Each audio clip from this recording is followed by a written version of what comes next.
अजी, क्या हमारी गरीबी कभी खत्म नहीं होगी? क्या हमें पूरे जीवन ऐसे ही आधे पेट खाकर व्यतीत करना होगा? अरे भाग्यवान, मैं लकड़ी काटने बेचने के अलावा और कर भी क्या सकता हूँ। देखते हैं, यदि कभी हमारे जीवन में सुख लिखा हो तो वह सुख हमें जरूर मिलेगा। अच्छा भाग्यवान, अब मैं चलता हूँ, मेरा लकड़ियाँ लेने जाने का समय हो गया है। अरे मेरे प्यारे गधे, चलो, अब हमारा लकड़ियाँ लाने का समय हो चुका है। इतना कहकर लकड़हारा अपने गधे को लेकर जंगल की तरफ निकल पड़ता है।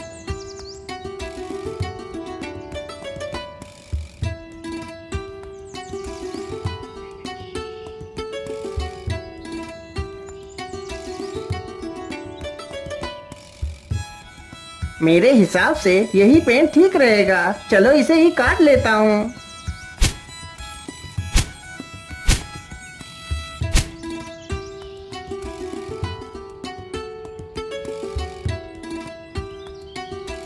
लकड़हारा जल्दी से लकड़ियां काटकर अपने गधे पर लाद लेता है और घर की तरफ निकल पड़ता है।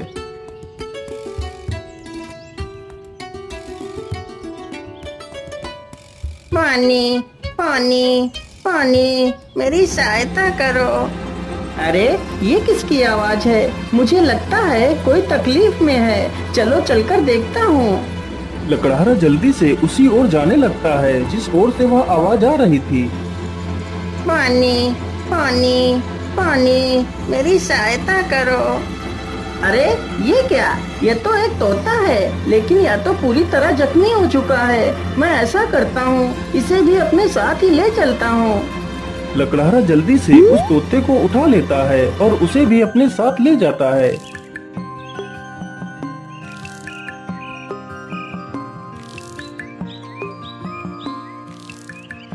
अरे भाग्यवान, तुम जल्दी से हल्दी और चूने का लेप लेकर आओ, मुझे इस तोते के जख्मों पर उस लेप को लगाना है। लकड़हारे की पत्नी तुरंत ही हल्दी और चूने का लेप लेकर आती है। लकड़हारा तुरंत ही उस तोते के जख्मों पर उस लेप को लगाने लगता है। अरे तोता भाई, मैंने तुम्हारे जख्मों पर दवाई लगा दी है, अब तुम जल्दी ही स्वस्थ हो जाओगे। इस प्रकार तोता 1-2 दिनों में ही पूरी तरह स्वस्थ हो जाता है।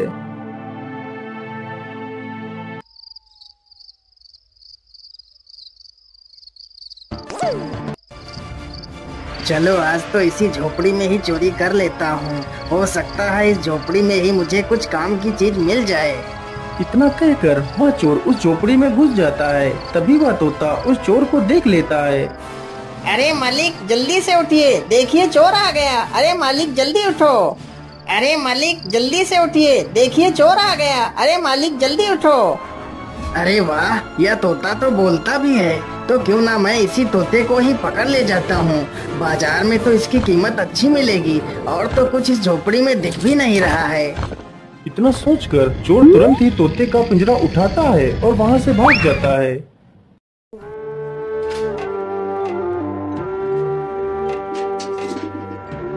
चोर को चलते चलते रात से सुबह हो जाती है।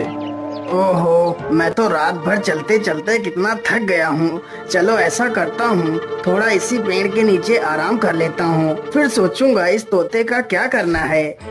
इतना सोचकर चोर उसी पेड़ के नीचे लेटकर सो जाता है। तभी वहाँ से एक राजा अपने घोड़े पर सवार होकर निकलता है। महाराज मुझे बचा लीजिए, मेरी रक्षा कीजिए महाराज, नहीं तो यह चोर मुझे मार डालेगा। अरे ये कौन है जो मुझे मदद के लिए पुकार रहा है, लेकिन आसपास तो कोई नहीं दिखाई दे रहा है। अरे महाराज, उधर नहीं, इधर नीचे देखिए महाराज, मैं इधर हूँ। महाराज मुझे बचा लीजिए, यह चोर मुझे उठाकर ले जा रहा है। अरे वाह, यह तोता तो बोल भी सकता है। चलो मैं इस तोते को खरीद लेता हूँ, यह तोता मेरी पुत्री को बहुत पसंद आएगा। अरे ओ चोर, चल अब उठ जा, और कितना सोएगा तू? महाराज मैंने कोई चोरी नहीं की, मुझे कुछ मत करना महाराज। नहीं नहीं, मैं तुम्हें कुछ नहीं करूँगा, तुम यह तोता मुझे दे दो, मैं तुम्हें इसके बदले 100 सोने की मोहरें दूंगा। राजा की यह बात सुनकर चोर बहुत खुश हो जाता है। लेकिन याद रहे, मैं तुम्हें ये मोहरें तभी दूंगा यदि तुम आज से चोरी करना छोड़ दोगे। यदि ऐसा नहीं किया तो मैं तुम्हें कारागार में डाल दूंगा। नहीं नहीं महाराज, मैं आज के बाद कोई चोरी नहीं करूँगा। राजा तुरंत ही उस चोर को 100 सोने की मोहरें दे देता है और तोते का पिंजरा लेकर वहाँ से चला जाता है।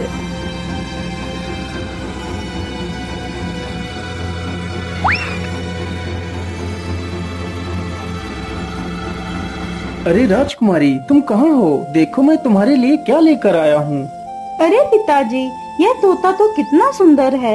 हाँ पुत्री, यह कोई ऐसा वैसा तोता नहीं है। यह तोता इंसानी भाषा को बोल और समझ सकता है। फिर तो यह एक अद्भुत तोता है। पिताजी, आज से मैं इस तोते को अपने साथ ही रखूंगी।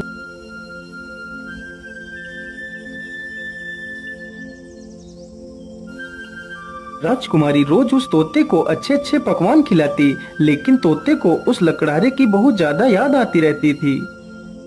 अरे मेरे प्यारे तोते, मैं तुम्हें कुछ भी खिलाती हूँ, तुम उसे सही ढंग से क्यों नहीं खाते हो?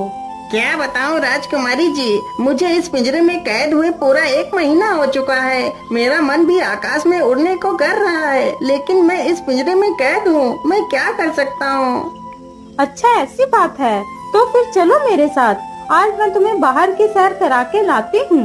राजकुमारी तोते को जंगल में ले जाती है और उसे पिंजरे से बाहर निकाल देती है। फिर तोता आसमान में उड़ने लगता है। अरे ये क्या, ये पेड़ इतना चमक क्यों रहा है? क्या यह पेड़ कोई जादुई पेड़ है?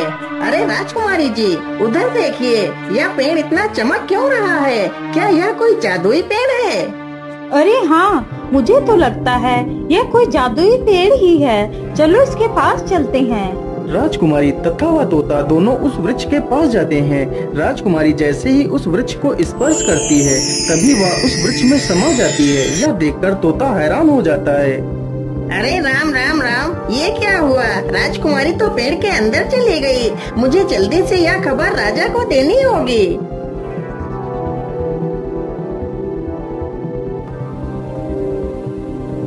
अरे ये मैं कहाँ आ गई? ये कौन सी जगह है? तभी एक बड़ा सा बाज राजकुमारी के सामने आकर खड़ा हो जाता है। अरे यह बाज तो कितना विशाल है। इतना बड़ा बाज तो मैंने आज तक नहीं देखा। तभी वह बाज राजकुमारी को अपने पंजे में दबाकर उड़ जाता है। अरे दुष्ट बाज, मुझे छोड़ दे। तू मुझे कहाँ ले जा रहा है? वह बाज राजकुमारी को एक गुफा के भीतर ले जाता है, जहाँ एक डायन खड़ी होती है। अरे कौन है आप और मुझे इस प्रकार यहाँ क्यों लाया गया है? मुझे छोड़ दो, मुझे वापस जाने दो। चली जाना, चली जाना। इतनी जल्दी किस बात की है? तुम इस समय पाताल लोक में हो। यहाँ से निकलना इतना आसान नहीं है। तुम यहाँ से तभी बाहर जा सकती हो जब मैं चाहूँगी। यदि तुम यहाँ से बाहर जाना चाहती हो तो तुम्हें मेरा एक काम करना होगा। बोलिए, आप क्या काम करवाना चाहती हैं? राजकुमारी जी, तुम्हें मेरे लिए अमृत लाना होगा। लेकिन ये अमृत कहाँ मिलेगा? ये अमृत तुम्हें रंगी कंचन की पहाड़ियों में मिलेगा। लेकिन ये पहाड़ी कहाँ पर है? फिर वह डायन राजकुमारी को अमृत लाने का रास्ता बताती है। वह डायन अमृत पीकर अमर होना चाहती थी और पूरी दुनिया पर राज करना चाहती थी। उस डायन ने उस विशाल बाज को अपने वश में कर रखा था, जिससे वह सारे काम करवाती थी। डायन की ये सारी बातें सुनकर राजकुमारी वहाँ से अमृत लाने के लिए चल पड़ती है।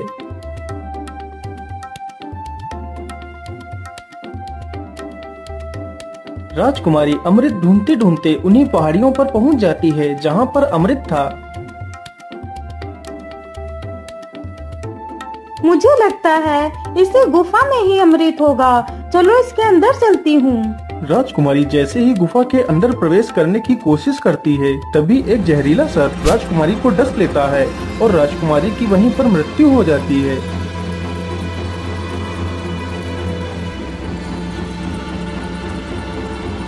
महाराज, यह वही पेड़ है जिसमें राजकुमारी समा गई है। ठीक है तोते, तुम यहीं पर रुको, मैं इस पेड़ के अंदर अकेला ही जाऊंगा।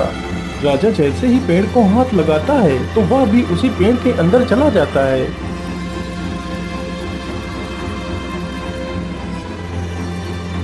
तभी वही बाज फिर से आता है और राजा को भी उठाकर उसी डायन के पास ले जाता है।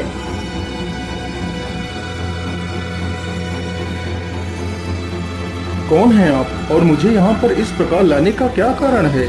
मेरी राजकुमारी कहाँ है?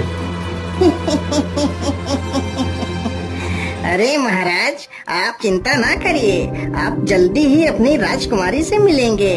उससे पहले आपको मेरा एक काम करना होगा। ठीक है डायन, मुझे जल्दी से बताइए, मैं तुम्हारे लिए क्या काम कर सकता हूँ। फिर वह डायन राजा से भी उसी अमृत को लाने की बात कहती है। ठीक है डायन, मैं तुम्हें वह अमृत लाकर दे दूंगा, लेकिन मेरी पुत्री को कुछ नहीं होना चाहिए। इतना कहकर राजा अमृत लाने के लिए चल पड़ता है।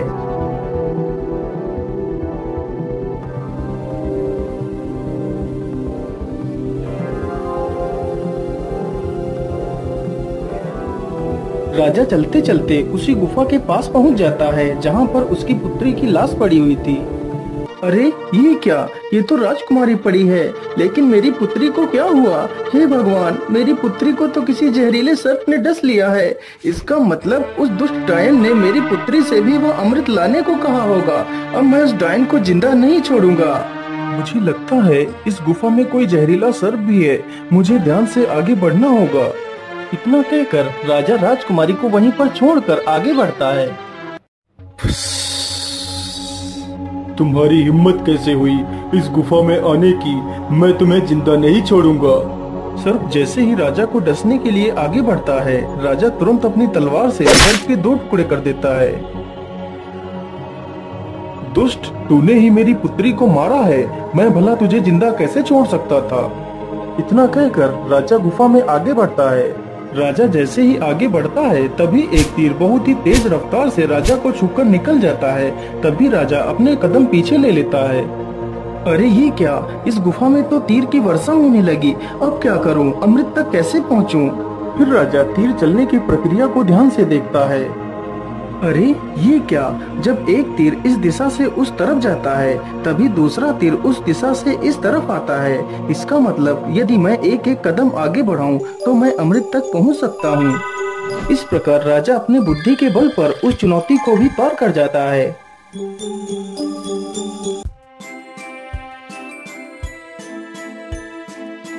अरे वो रहा अमृत, चलो जल्दी से अमृत को ले लेता हूँ।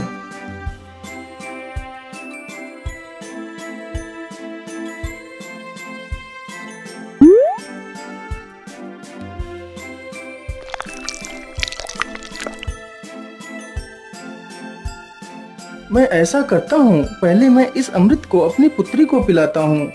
ये सोचकर राजा अपनी पुत्री को अमृत पिलाता है। अमृत पीते ही उसकी पुत्री जीवित हो जाती है। अरे पिताजी, आप यहाँ पर कैसे आ गए? पुत्री, मैं तुम्हें लेने आया हूँ, अब तुम बिल्कुल भी चिंता मत करो, मैं यहाँ पर आ गया हूँ। फिर वह राजा उस अमृत को खुद भी पी लेता है और बाद में बचा हुआ अमृत उस सर्प के मुंह में डाल देता है। अमृत मुंह में पड़ते ही सर्प भी जीवित हो जाता है। फिर वह राजा उस सर्प को अपनी पूरी कहानी सुनाता है।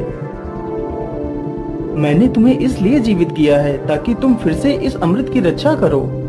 महाराज, मैंने आपको पहचानने में भूल कर दी, मुझे क्षमा कर दीजिए महाराज। अरे नहीं नहीं सर्पदेव, इसमें तुम्हारी कोई गलती नहीं है, या तो तुम्हारा फर्ज था। अच्छा, अब मैं चलता हूँ।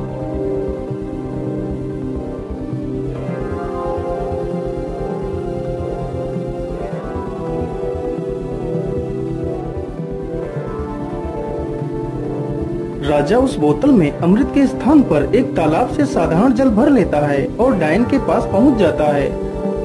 ये लीजिए डायन, मैं तुम्हारे लिए अमृत लेकर आ गया हूँ। अब मुझे बाहर जाने का रास्ता बता दीजिए। अरे वाह राजा, तुम तो कितने बहादुर हो। यह अमृत आज तक कोई नहीं ला सका। जो भी गया वह लौट कर नहीं आया और तुम तो अमृत लेकर आ गए। चलो चलो, जल्दी से मुझे यह अमृत दे दो। राजा तुरंत ही उस डायन को वह पानी से भरी हुई बोतल दे देता है। डायन तुरंत ही उस पानी को अमृत समझकर पी जाती है। हे डायन, मैंने आपके कहे अनुसार आपको अमृत लाकर दे दिया। अब मुझे बाहर जाने का मार्ग बता दीजिए। इतनी भी जल्दी क्या है, अब मैं अमर हो चुकी हूँ। अब तुम दोनों यहाँ से कहीं नहीं जाओगे। आज से तुम दोनों भी मेरे गुलाम हो। अरे डायन, ये तो सरासर धोखा है। मुझे यहाँ से जाने का मार्ग बताओ, नहीं तो मैं तुझे मार डालूंगा। अरे मूर्ख राजा, अब मैं अमर हो चुकी हूँ। अब तू मेरा कुछ भी नहीं बिगाड़ सकता। अच्छा, ऐसी बात है तो फिर ये ले मेरे इस तलवार के वार को झेल। इतना कहकर राजा उस डायन के पेट में तलवार घुसा देता है। ये क्या हो गया? मैं तो अमर हो गई थी। इसका मतलब तूने मेरे साथ धोखा किया है। पानी पीकर खुद को अमर समझने वाली उस डायन की मृत्यु हो जाती है। डायन के मरते ही वह बाज आजाद हो जाता है। महाराज, आपकी जय हो। आप तो बहुत वीर और बुद्धिमान हैं। आपका बहुत बहुत धन्यवाद महाराज, जो आपने मुझे इस डायन की गुलामी से आजाद करा दिया। हे बाज, क्या तुम यहाँ से बाहर निकलने का रास्ता जानते हो? जी महाराज, आप दोनों हमारी पीठ पर बैठ जाइए, मैं अभी आपको बाहर ले चलता हूँ। दोनों ही बाज की पीठ पर बैठ लेते हैं और बाज उन दोनों को लेकर एक दरवाजे के पास जाता है। महाराज, इसी दरवाजे के बाहर आपकी दुनिया है, यहीं से आप बाहर जा सकते हो महाराज। राजा तथा राजकुमारी दोनों बाज का धन्यवाद करते हैं और उस दरवाजे से बाहर चले जाते हैं।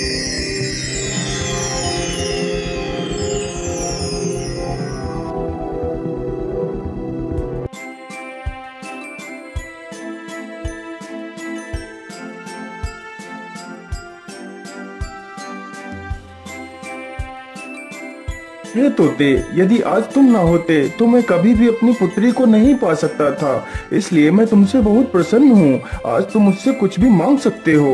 महाराज, यदि आप मुझे कुछ देना ही चाहते हैं तो मुझे 1000 सोने की मोहरें देकर आजाद कर दीजिए। राजा ने ऐसा ही किया। तोते को 1000 स्वर्ण मुद्राएं देकर उसे विदा कर दिया। तोता वहाँ से उड़कर सीधा उसी लकड़हारे के पास पहुँच जाता है।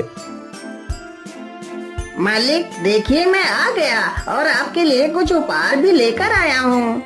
लकड़हारा जैसे ही उस पोटली को खोलकर देखता है तो उसमें ढेर सारे सोने के सिक्के देखकर वह बहुत खुश हो जाता है और फिर वे तीनों मिलकर खुशी खुशी अपना जीवन व्यतीत करने लगते हैं।